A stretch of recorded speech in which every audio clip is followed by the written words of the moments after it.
We appreciate you coming this morning and apologize in advance. This is sort of at the very end of the semester, and there's a lot going on. We certainly understand that. But this process is very important. You'll learn a lot more about the process here shortly, but what I want to make sure that everyone does understand, because I know our campus has gone through a lot, particularly over the last couple of years, that we have either had reduction in force, we've gone through most recently the prioritization process. In some ways it may feel somewhat like this and like that process, and may even seem somewhat intrusive. But I think that's a good thing, because it's another level of the process that will help us to hopefully see if some of the things that we've decided or that we are aligned with truly where we're trying to go, and that we are looking for ways to further improve our efficiency and effectiveness. And at the end of the day, I think that truly is what the University System Office is trying to do in this process and many of its processes, and that is to really improve the efficiency and effectiveness of its campuses and put resources where they truly deserve to be, and that is focused on student success. We have a system, I think, office that is doing a lot to try to control cost and trying to support student success. So to me, this is part of that journey that we're all on. And I'm going to ask you to really take this process very seriously. Again, I know it's going to feel somewhat intrusive. In many ways, it's asking a lot of us from surveys and things like that, but we need to participate. This is the second phase of the process, and our participation is very important. So we need to find time, everyone, including myself, will have to participate in this process. And so we're really asking you to make sure that you do engage and give this your full attention when the time is called. We're really pleased that Vice Chancellor John Puchko, who's the Vice Chancellor for Organizational Effectiveness at University System of Georgia office, agreed to come out and kind of give an overview to our campus. And this process is really designed to, on the administrative side of the house, it doesn't impact, it has an impact on faculty, but the process itself is more that's looking at the non-academic components, not necessarily academic affairs, but faculty-related processes. So Mr. Puchko has agreed to come out and give us an overview, and again, let's give him our full attention, and I'm going to turn it over now to him, and I think he'll explain the role that both Kendall and Dr. Archer will play in this process. John? Thank you. Good morning, everybody. Good morning. I totally understood the moving down piece. We have 11 children, and so we go to church, which is, regularly on Sunday. We sit in the back, and it's not to avoid the collection that comes, but it's when they're crying that comes.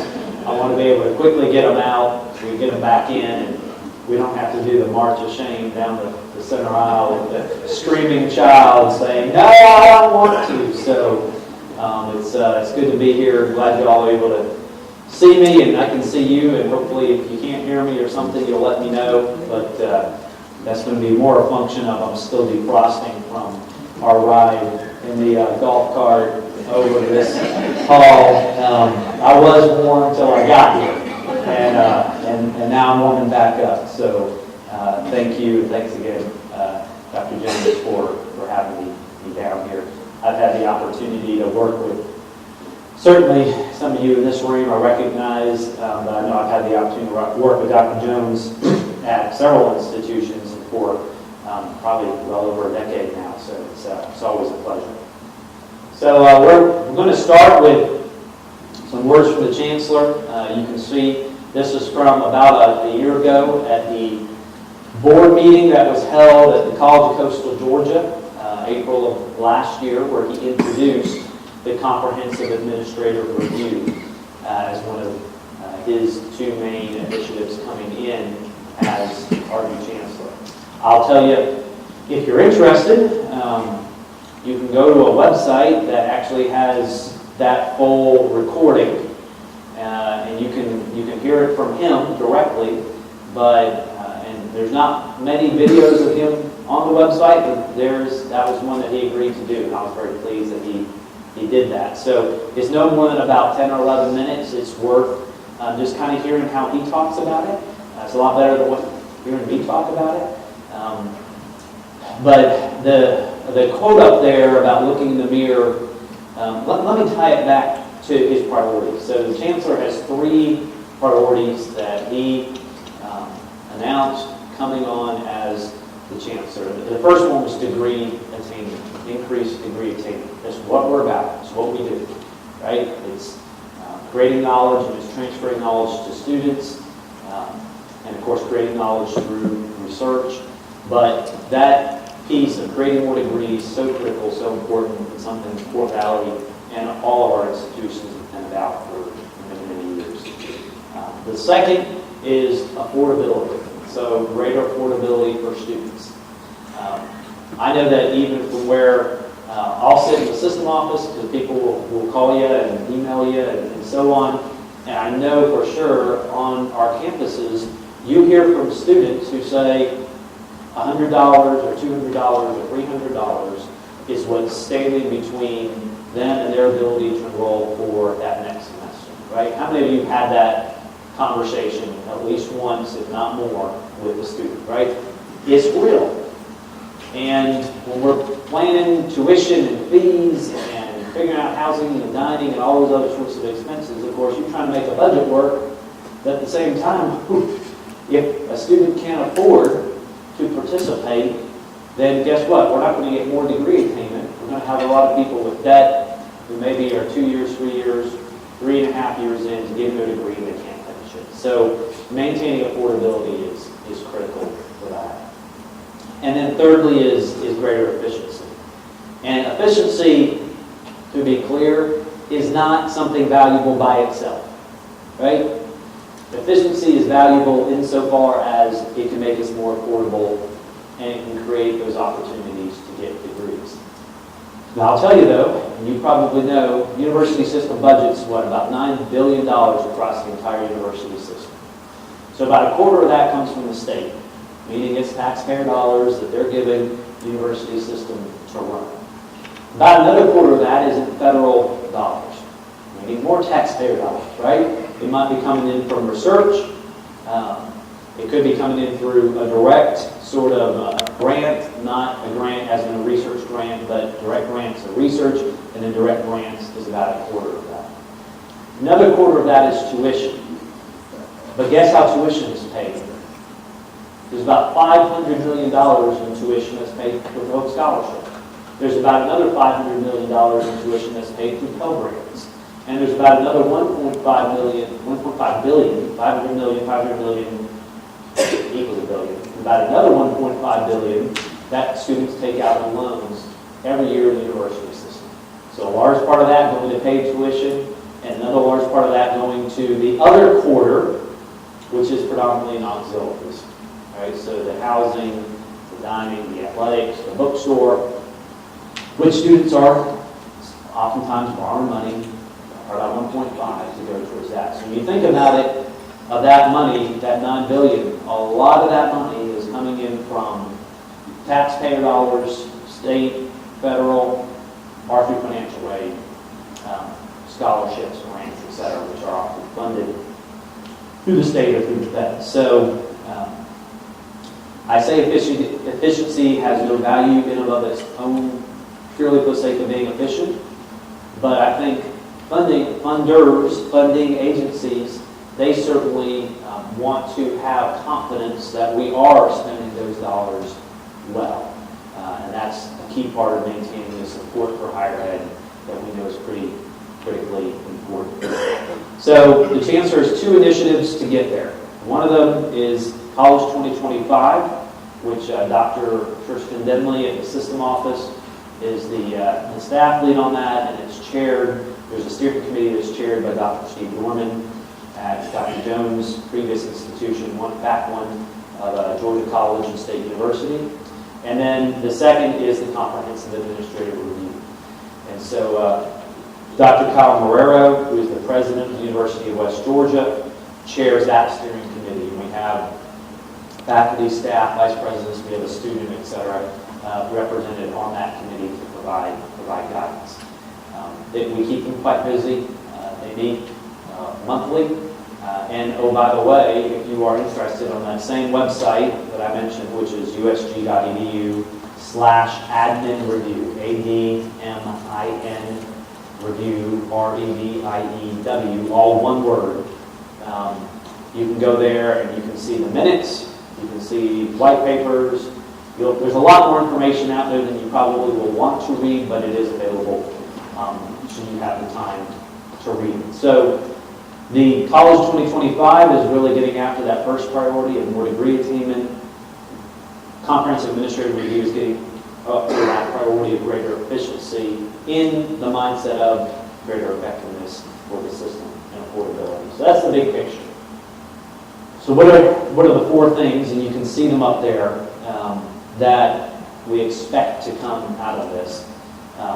The first is when you build an institution or when you build a university system, very few people sit down 100 years ago and say, this is what we're going to look like in 100 years, and this is how we're going to build something to serve what people need 100 years from now, right? You can't. You don't know what people need 100 years from now. You're usually trying to respond to what people needed yesterday or the day before.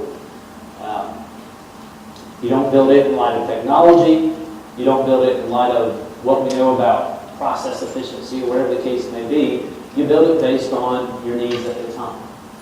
University System of Georgia is no different than any other large organization in that respect, much as your institution is no different, right? When Fort Valley was founded and performed this mission at the time, I don't think they were looking forward to this, 2018, 2019, 2020. Say, well, what is it they need now?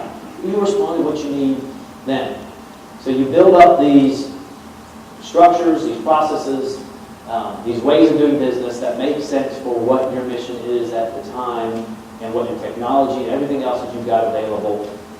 We're moving forward, though, as a system to say, first objective, does this really make sense how we're doing business? Not on the academic side, not in the classroom or how we do research, but on the administrative side, how we administer an institution, how we administer across the system. So looking at that and hopefully developing some models and processes that our institutions can use. Let me say from the get-go, that is not a one-size-fits-all activity. We know that. We know that doing business at a state university is different than doing business at a comprehensive, which is different than a state college, which is different than a research institution. Organizations function at different sectors, at different levels. We all have that same core mission of creating knowledge and transferring it, but how we go about doing that and the structures around it are very different. All right, so we recognize that, which is part of the reason why we say structures and processes as opposed to structure and process. It is a plural use of the word, a plural word there, because we recognize that there's no one single right way to do these things. It is hopefully a 21st century model. I think on my other side, I'm a lieutenant colonel in the Guard, and one of the things that we always get accused of in the military is always fighting the last war, right? That's the only, not very imaginative. So we're looking back, well, this is what we did here, and you can never say, oh well, who would have thought they would have done it this way, right? You can never get ready for what's coming down the pipe, down in the future. But we're going to make an effort, right, to think about this in a way that addresses what is it that for this next at least 5, 10, 15 years, what are those processes, what does that model look like for us? Obviously, we'd like to get some efficiencies, some effectiveness out of this. It is focused on administration. So I can tell you right now, I'm sure everybody has some deans and department chairs and maybe some faculty in the room. Our focus is not classroom time. Our focus is not research productivity. We're not asking questions about it. Our focus is on administration. Now, that means for deans, you'll probably, President mentioned filling out a survey. Well, there's a survey and an activity assessment. We'll get to those in a few minutes. But the activity assessment piece, the President will fill out, the Chancellor filled out, I filled out. If you're a dean, you're probably going to fill it out. If you're a faculty member teaching a full load and that's what you do, you're probably not going to be filling out the activity assessment. Because we're not focused on that. We're focused on the administration side of our expectations and commitments. So that's the reason that word administrative is up there in the third bullet, is because it is once again focused on administration.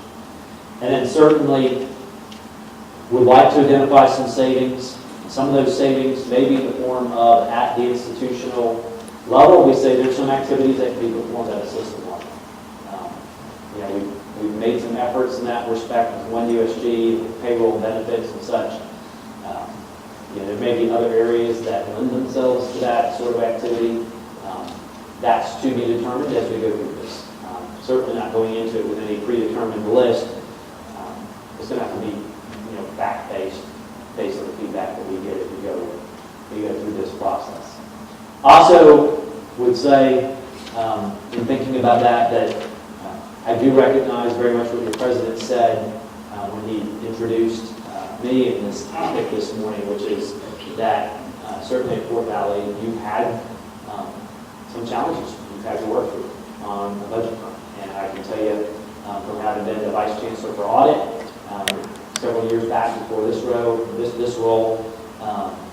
having been in the system for over a decade, and having had interactions with this institution.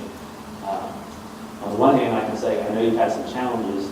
On the other hand, I can say that you all, I think, have done a phenomenal job of trying to meet those challenges from where you are. And that's a function of leadership, and it's appreciated and it's noticed.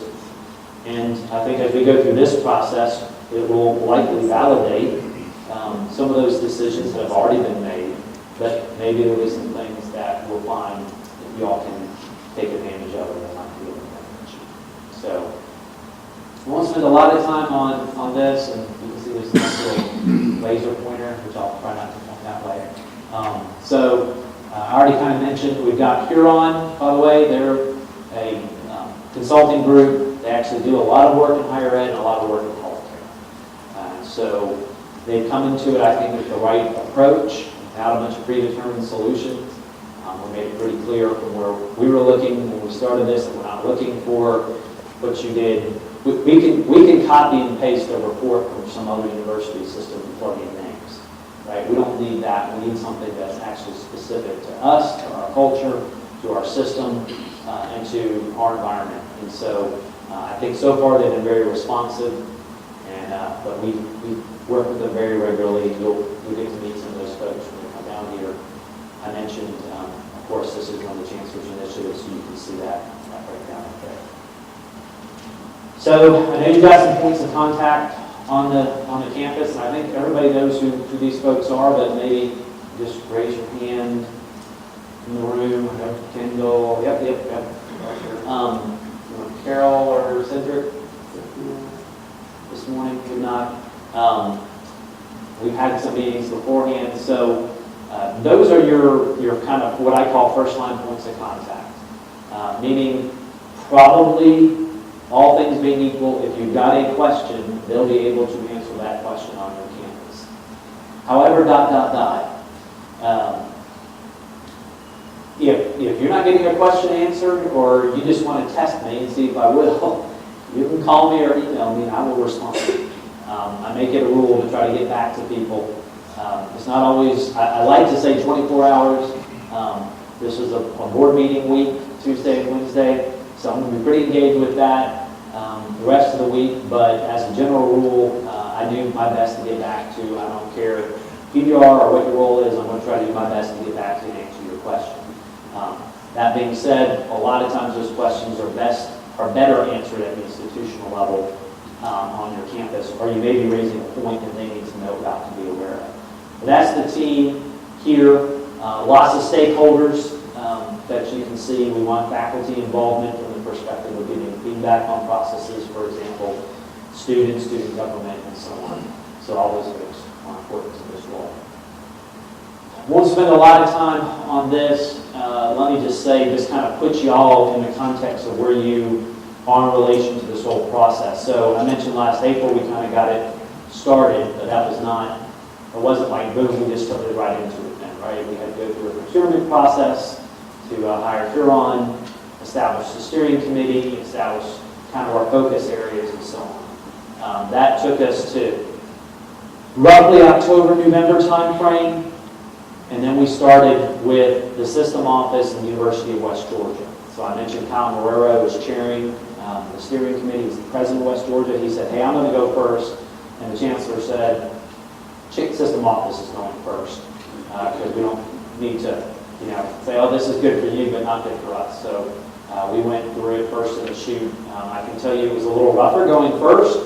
We fixed a few things after that first experience, particularly around the activity assessment, which I mentioned earlier, and I'll mention again here in a few minutes in a little more detail. We'll actually go through some slides on it. But I think we got a little more of a streamlined process. But we moved through those first two, and then we had basically representatives from each sector. So we had 6 institutions. We had Georgia Tech from the research institution sector. We had Kennesaw State and West Georgia from the comprehensive universities, North Georgia from state universities, and then South Georgia State College and East Georgia State College from the state college sector. So the idea was we're going to build something that the approach works across each of our sectors and hopefully all of our institutions as we go through this. We might have to still make some adjustments, and that's fine. But we're basically at the point now we're wrapping up all of the on-the-campus work for those first, and they're now moving into the remaining institutions, the remaining 20 institutions in the system. And those will all wrap up and be done by the end of the calendar year. And so we're looking at something like December timeframe to be pretty much call it done as far as the field work, if you will, around this process. So let me walk you through now for your institution. This is the case for each institution. You kind of have a institutional level engagement, and there's a system-wide sort of response. So if you can imagine each of those campuses, you're one of them, going through this process. At the end of this process, you will have a report that is basically the results of the Fort Valley State University engagement. There will be very few recommendations in that report. It's really more in the data collection, some sort of initial conclusions, if you will. There might be some things that they point out, but it's specific to Fort Valley, but it's in light of the entire system. So ultimately, every one of the institutions gets one of these reports, and there's a system-wide report that comes out at the end, and that will probably get more into recommendations that are more of the system-wide sort of focus. There will be enough in that Phase 1 report, though, that Dr. Jones, or the leadership team here, will be able to look at it and say, okay, well, here are some things that we might want to do differently. Here are some things we might want to work on. Or here are some things that we've already done that, based on this, we think are working really well, and we're going to continue, when we say the military, Charlie might continue mission, keep doing what we're doing because we're getting the results that we want. So my guess is you're going to have a mix of all of those. So far, I can tell you, though, even institutions that have gone through this that maybe have gone through similar activities in the past, they've learned something about themselves that they didn't know before. And that's where you get the value of this process. So it starts off with the kickoff interviews. Those are, I think, in process or are almost complete. And those are the Huron team with some of your senior leadership. And that's really just to set the stage, right? Next is data collection and analysis. A lot of that's already done as well. We've actually pulled a lot of that from the your system office, data collections, but that's everything from organizational chart type information to student data to expense data, revenue data, etc. The next is the assessment and analysis, and those are two primary things which the vast majority of you will have the opportunity, and notice how I phrase that so politely, opportunity to participate in. I know opportunities is sometimes the way people use to describe things that you want somebody else to do that they might not really want to do, so it's an opportunity, right? And ironically, one of them is called the opportunity survey. So, lots of opportunities involved in this process. The opportunity survey is predominantly department heads, deans, chairs, directors of an office, etc., probably some students and all that. And this is an opportunity for them to say, here are some things we think that work really well from a process perspective on the campus. Here are things that we think need to be improved on the campus, processes. And then here are things across the system that we think work really well or need to be improved. So if ever you sat around and said, my word, why do I have to send this report to the system office and it has these 8 things in it? And then you're talking to your colleague and they say, well, I have to send this report to the system office and it has these 10 things in it. And the 10 things that they're sending, well, 8 of those 10 are the same things that other person's sending. Like, why are we sending 2 reports? Why can't we send 1 report? With the 10, covers the 8, and we have the additional 2. This is your chance to bring that up and say, hey, this is an expectation, this is a requirement on us, maybe it can be improved, you all should know about it. And it is, I always get these words wrong of anonymous versus confidential, but nobody is, Huron knows who turned in the responses to that. I don't, we don't. It is summarized and put together across the entire institution, right? So don't be sitting there thinking, John Fuchko is going to come hunt me down and ask me why I said X or Y or Z, or this really is, that the improvement would be, don't have a town hall on Monday morning at 8:30, right? You can put that in there if you want. I'm not going to know who it was that said it, not that you would care if I did, but Huron is not providing us that data. They're simply tracking in terms of response rate of people. The second, and this is neither confidential nor anonymous, is the activity assessment. We'll spend a little bit more time on that. But that is going to be pretty much all of you. On the faculty side, it will only be those who have some sort of assigned administrative duties. Right? So if you're full-time teaching and research, you should not be completing the activity assessment. If you have a release for administrative duties or you have assigned administrative duties, you'll be completing the portion related to those duties and not to teaching and research time. If somehow or another that gets messed up, that's a function of something in the information system that was incorrect or wrong. You just need to let your team know. We'll make sure Huron knows to either add or remove it. So if you're a faculty member and what you do is you teach, and the only administrative duties you've got is the mounting expense form or doing just kind of the basics of your own classroom management, etc., you really don't need to be completing the activity assessment. You just need to let us know somehow whenever you get on that list. So that activity, the assessment and the analysis, those two things are the most of the activity that most of the institution will participate in. Following from that, there will be some one-on-one interviews, one-on-two, one-on-three, etc., and then some focus groups. And who those folks are will vary. So for example, let's say the opportunity survey comes out and says, well, on this campus, we've got the best budgeting process you've ever seen. And it's efficient and it's effective and it doesn't require a whole lot of people, but everybody knows where their budget is and they can manage it really well. And everything we hear about in that survey is, wow, the budgeting process works great.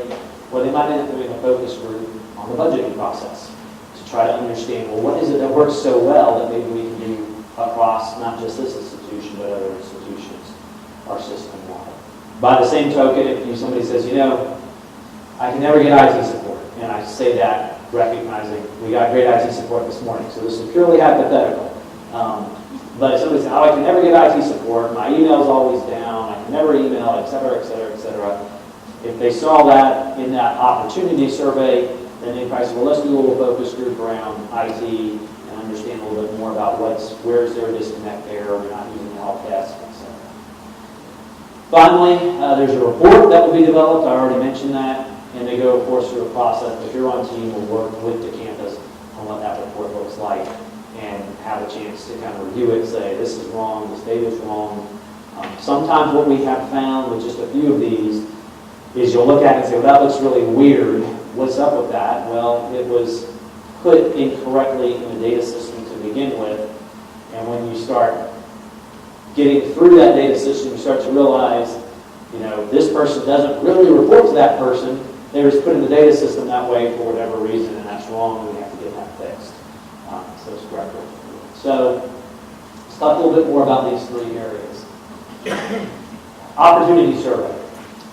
It is not a free-form sort of, you just write stuff survey. There's good and there's bad about that. The good about it is that we have a better ability to kind of narrow in on what are those processes and so on, and not try to figure out what one person means when they say X, because they have to select from this list, so it kind of enforces some categorization, which is good. But you can see you have 25 functions out there. And you end up picking functions and then picking activities within those functions and ranking and rating those. But there is an other that you have an option to do, and that's where you've got some things that for whatever reason aren't captured up in those first 24 that you can reply to and provide your feedback on. So you start out, you provide a little bit of background. You're going to say 5 functions. That's, once again, these lists of 25. That you consider best in class.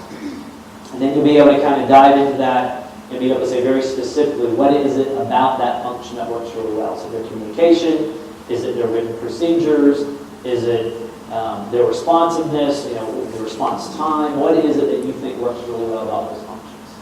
Same thing, room for improvement. That's 5, 6, and 7 up there, right across the middle. You really can't see that later on. But 5, 6, and 7 are the room for improvement. You go through the same process. And then finally, 8, 9, and 10 is saying, okay, what are those system-wide or regional sort of opportunities that you think exist? And you provide that feedback and get something. That will not be everybody, but if for some reason you don't get a copy of this when it's released at your institution and you're like, I've got some things I want to say, just send a note to the CAR team and they'll be able to add you to that list. We're not going to mess up the survey results by adding a person here, a person there, but we could very well get some useful information things that we need to be aware of. So that's the opportunity survey. You can kind of see up there what that would look like. So, you might say, hey, primary function, you really can't read it, but let's say, one of them is IT, so you click, IT, top of the line. Well, what is it that's really good, works well? Maybe it's requesting services works really well. You say, because every time I've got a problem and I write them, they're there, they take care of it, it's quickly resolved, and so on. So you might put that as best in class, and that's kind of the process that you go through. Let's talk about activity assessment. This is the one that makes everybody a little bit nervous. What is this about? Et cetera, et cetera, et cetera. First of all, let me say what it's not. It is not a performance assessment. So we're not asking, we're not looking to say, if you report I spent 80% of my time doing IT, no one is coming to say, well, are you doing good IT or are you doing bad IT? Or if you say, I'm spending 80% of my time doing HR, well, are you doing a good job at that or not? That is not the purpose of this. If you start getting into that, then you're wrong. And if your supervisor starts using it for that purpose, they're wrong. It is not a performance tool. Performance evaluations, performance improvement plans, all of those other sorts of things, those are performance tools. Those have to do with how well you perform your job. That is not what we're looking at with this. So don't use it that way. And my cautionary note to supervisors is don't use it that way, right? That's not the purpose of the activity assessment. The purpose of the activity assessment is to say, when we look at ourselves as an institution, where are we putting our effort and our focus? So when you look at that 1 through 23, where are we expending time, energy, and effort? And does that make sense for us as an institution? Does it make sense for us as a system? So let me give you an example of some of the things that might happen. You'll have a division and they'll say, I want to do this new project. Right? And that new project might be something that requires a lot of help from HR, or a lot of help from IT, or a lot of help from some other group of folks who aren't in their immediate department or division. Well, and a lot of times we'll say, hey, we need help with this project, right? But those support groups say, well, we've got priorities 1, 2, and 3, and 4, and 5, and 6 to work on. We can't come help you. So what does a department do? They go out and they create their own position to do that, right? They say, we're going to create our own folks to help us get this thing done because we've got to get it done. And that's legitimate and it's needed and so on. So you tend to have that. Another thing you tend to have is sometimes you have systems that because they're not working the way they're supposed to, you're spending a whole lot more of your time maybe trying to input a travel expense statement than maybe you really should be because there's something systematically that doesn't work, right? So the activity assessment is designed in partnership with that opportunity survey to get after that. So let's say opportunity survey says, we can just never get support for this activity. We can never get support for, I don't know, some sort of HR type activity. And so you have all these opportunity comments that talk about HR. And then you look at people's activity assessments and you see, wow, the average person is spending 15 to 20% of their time doing HR activities, and they're not in HR. Well, then you kind of put those two things together and say, we need to really take a look at how we do HR at Fort Valley State University. Or if we start looking at that across the system, you start to get some things of, oh my gosh, we're spending all this time doing this activity that's not core to teaching, research, and service. It's necessary, but maybe the amount of time or the percent of time we're spending on it, not so much. So that will, we hope, we think, produce some insight into structures and how those are working, but also insight into how things are or not working. So those, you'll pick from one of these areas. You're basically going to take that all the way through to allocate 100% of your time. Let me say, it's hard to do that for a year. How many of you knew what you were doing Friday? Don't look at your calendar. How many of you can give me a rundown of what you did Friday? I don't think I could, right? I already mentioned 11 kids. I don't know what I did yesterday, okay? Other than I know they ate and got to bed eventually, and I think we got some dishes done, all right? And we got to church and back. That was about it, all right? So I can't remember this stuff. And you want to say, well, on average, what percent of your time did you spend doing HR forms over last year? Really? You want me to answer that? You got to think through this a little bit, and you got to think about it in the context of a whole year, right? So I'm not particularly worried if it's 6% or 7% or 7.5% or 7.25%, right? This is not an exercise. This is not an effort report for the federal government. This is not a timesheet that you're going to be paid on. This is, as you think thoughtfully over the last year, roughly what percent of your time do you spend doing these things? That's how you answer the question, right? It probably helps to look at your calendar. Probably helps to kind of just spend a few minutes thinking about it. But don't overthink it. And no one's going to come back and be like, we really got to talk to you about the percent of time you spend on IT. This is a real problem. No one's going to do that, right? That's not the purpose of this exercise, to try to, once again, get after some sort of performance issue. We want to understand how we're spending our time, right? There will be a supervisor review. So you will put your supervisor's name and email in there. Hopefully, we theoretically already have it, but this is kind of a confirmation to make sure that who's reviewing this document is the same people that we think are actually reviewing this document, right? So that supervisor review is essentially to make sure that you haven't forgotten something. So sometimes what happens, and we've got our Vice President for Business and Finance here. During this time of year, there's a lot of auditors on campus, or there are about to be a lot of auditors on campus, right? And so if you ask her or her staff, what percent of time do you spend doing audit stuff? Because it's so present, they might say, oh, it's 100%. It's 110%, right? Well, no, they're doing budget prep, and they're getting ready for figuring out tuition fees, and they're doing all federal reporting. They're doing all sorts of stuff in the course of an entire year, but people tend to think about what they did the last week or the last month. So that supervisor can make changes and corrections, but really should be having that conversation with an employee before changing those percentages to say, hey, did you forget about this? Did you forget about that? The other piece that will sometimes happen, and this is a good conversation to have, but sometimes an employee will fill that thing out and will I'm spending 30% of my time on X, and the supervisor will be like, I had no idea. Okay, there might be a conversation to have about that. It could be a productive conversation. The supervisor shouldn't be changing the employee's answer because they didn't realize the percent of time, but you could very well have a conversation to say, is that something down the road you want to be doing? That's not a performance issue, it's just how do we want to allocate our time? Now, we put this up here because I've said several times we're not focused on academic, teaching, research, etc. So, John, why are you asking about that? For those people who spend some of their time doing teaching and research, whatever that time is, let's say they spend half their time doing teaching and research and half their time doing administrative. They put that at the very beginning. So it's 50% and 50%, adds up to 100. Everything after that, they're answering is about their administrative time. So they're answering about that 50% that's left. That 50% that's left, they're saying, of that 50%, what percent of your time are you spending? Up to 100%. But when they're going to calculate this at the end of the day, they're going to calculate a full-time equivalent effort.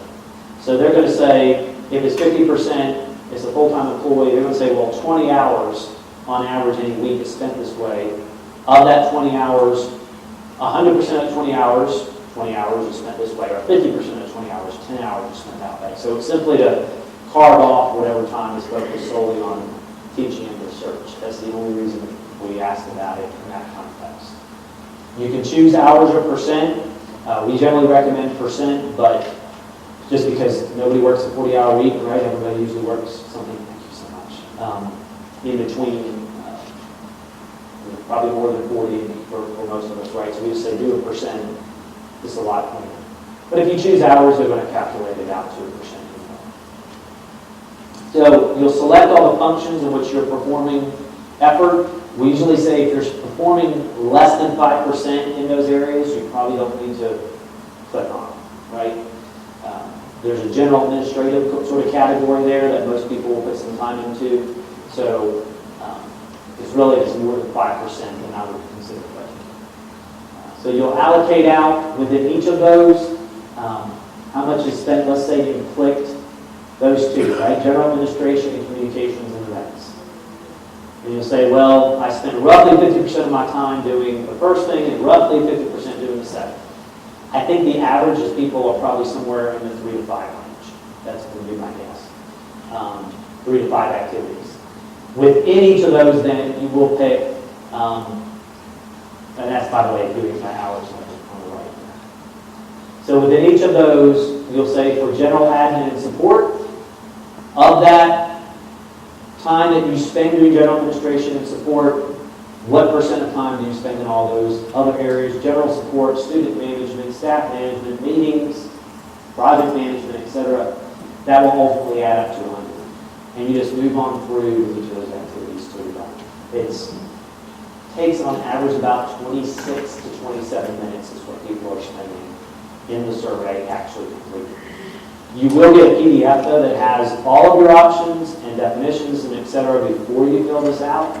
Most people will kind of take a look through that and maybe highlight or print it off and make notes or whatever you like.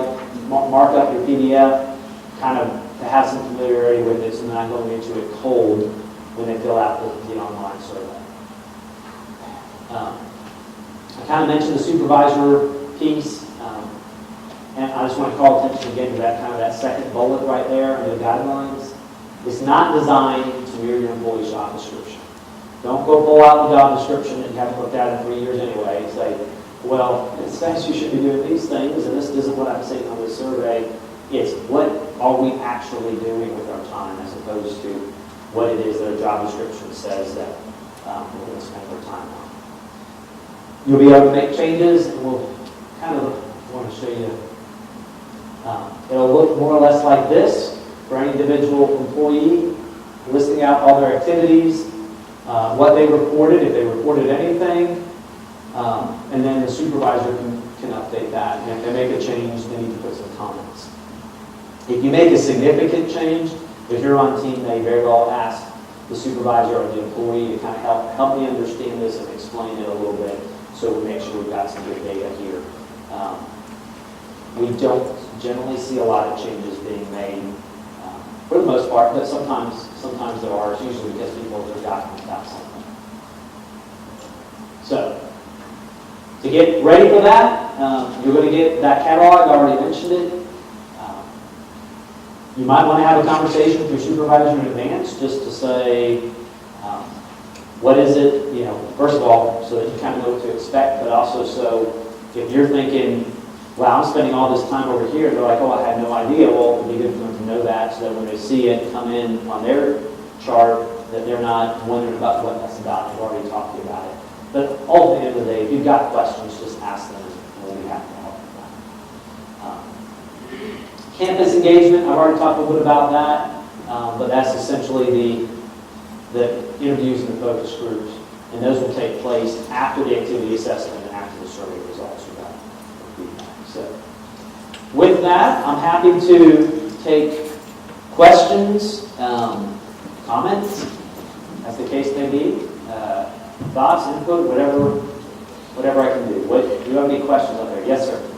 I have a question. My question regarding the extension component of the assessment. And looking at the example of the terminology, language, research, and our teaching. And surveys of this nature, usually the language that really captures the extension, sometimes we have issues with, okay, why do we put this, what do we solve? This survey is not research, and we don't have anybody else to put it because we don't have service. So how do we address that with the extension? I would view the core extension service as a part of teaching and research, meaning not really considered as part of the survey. The parts of the extension, though, that are about maybe running offices, that are about accounting for petty cash, that are around setting up websites and IT components to it, those are the administrative things you'd want to get after. So if you have responsibility for extension, let's just say you spend all of your time doing the extension work, the stuff that's that core extension work, directly providing that service, I put that in that teaching research at the very beginning, so carve it out. And the percent of your time that you spend doing things that are tied more to the administrative side of it, that is what you need to be reporting on. Thank you. Yes?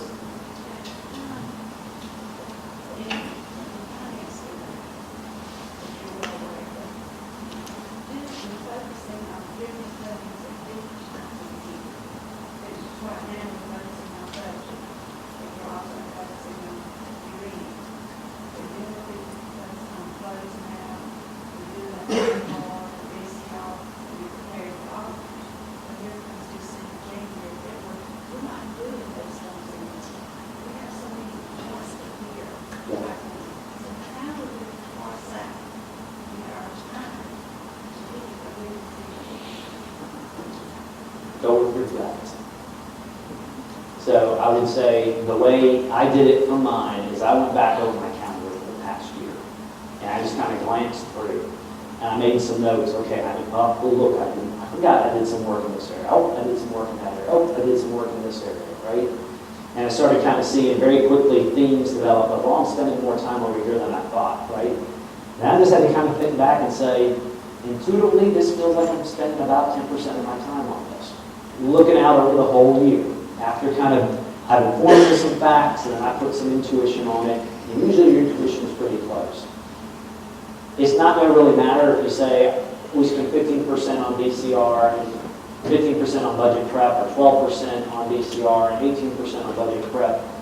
That is not going to make a big difference taken collectively.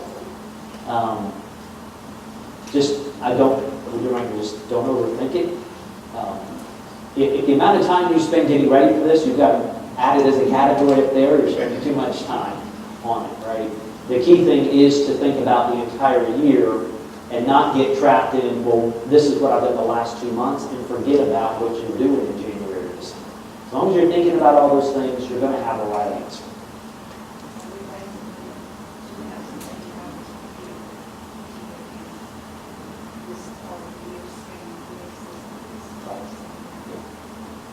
Good question.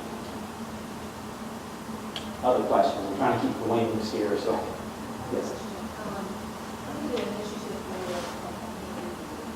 You mentioned, I think it was earlier this year, talking about possibly an evaluation model, multi-campus evaluation university system. Could you elaborate a little bit more on that? So I'm probably using a COC term that's incorrect. By multi-campus, we simply mean we have 26 institutions in our system. Some of them have multiple campuses within one of those institutions, but what does it mean that we're in a system, right? So you've got Texas, and I think you've got 5, maybe 6 university systems, right? Which are, most of them are very central boards, more centrally driven in terms of the governance, right? You go to Florida, and they've gone back and forth. But you've got campus level boards, you've got a system level board. In our state, there's one board, there's one university system. There's, of course, the technical college system as well, but for the traditional kind of 4-year programs, et cetera, this is it as far as public higher ed goes. So the question is, are we taking advantage of that?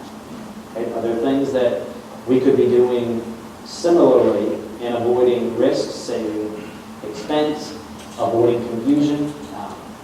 The way I tend to think about it is there's no competitive advantage to administering financial aid correctly. There's competitive disadvantage to not administering financial aid correctly.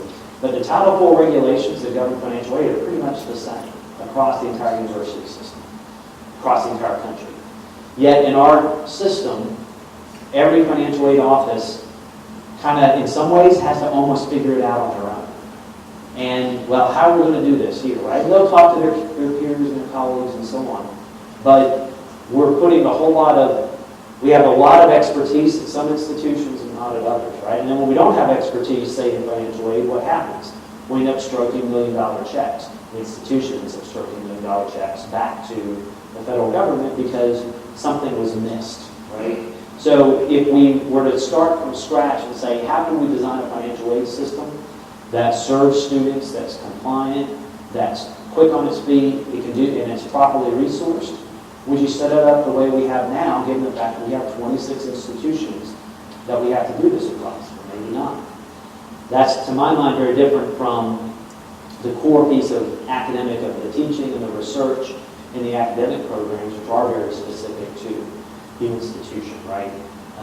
That is where your competitive advantage is, and the culture that you've got around student success on your campus. And there's other things that you really don't get anything by doing it differently. So could we do it better? Could we do it more efficiently if we did it as a system or had a system solution for some of those things? So better understanding that, I think, is one of the things that you would get after with that.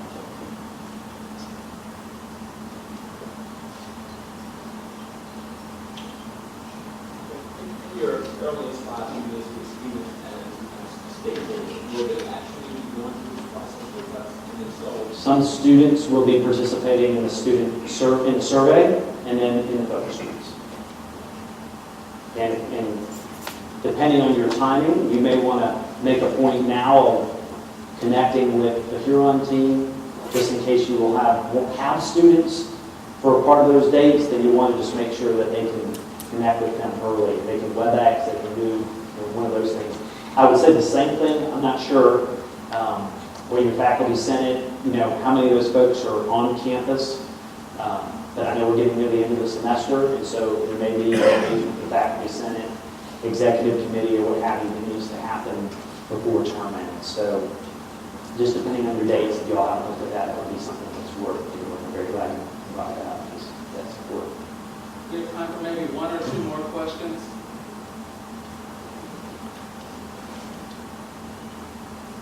Yes, sir. My understanding of the studies is going to be happening to identify the need to achieve the three phase objectives USG trying to achieve. Am I correct?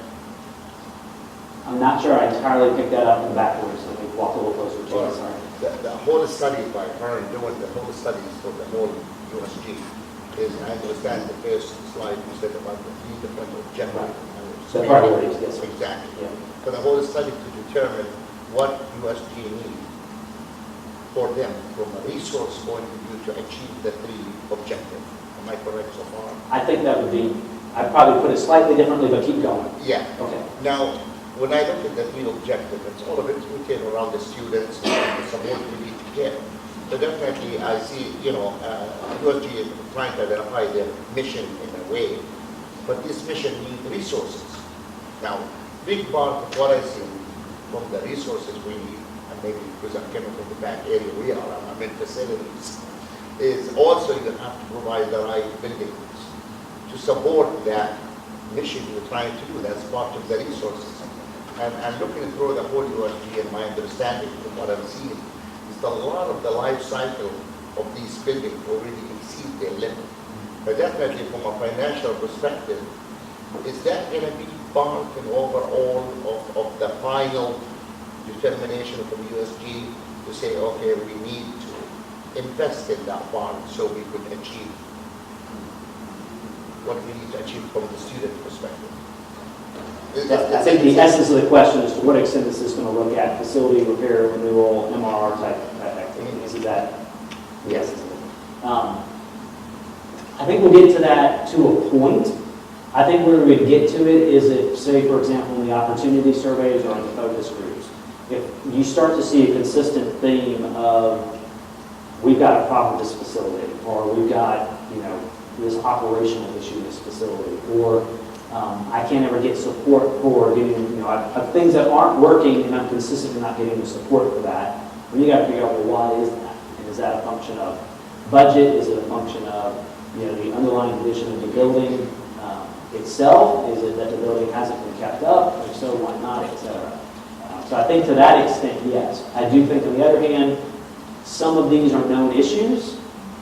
Some of them are a function of years of decisions being made certain ways and resources that being allocated for purpose A instead of purpose B. I've seen that at Fort Valley, I know, in the past. I've seen it at other institutions in the past, where sometimes it just has to do with how the physical plant is managed. So there's usually some resource issues, there's usually some management issues. I think this will get after management issues in the larger context of resource issues. If we do this study right and we get some actual savings out of it, then obviously that helps with resource issues.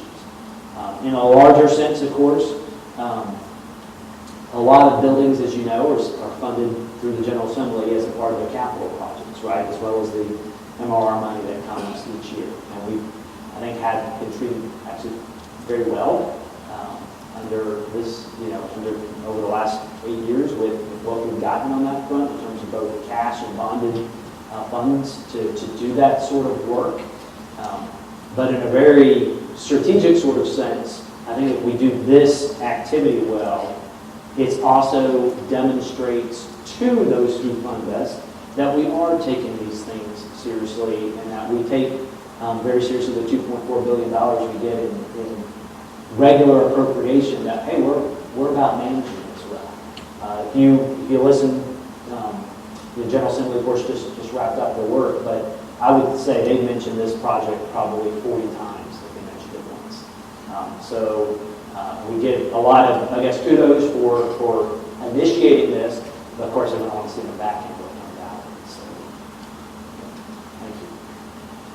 Let's thank again Vice Chancellor Kuchiko for coming down here today.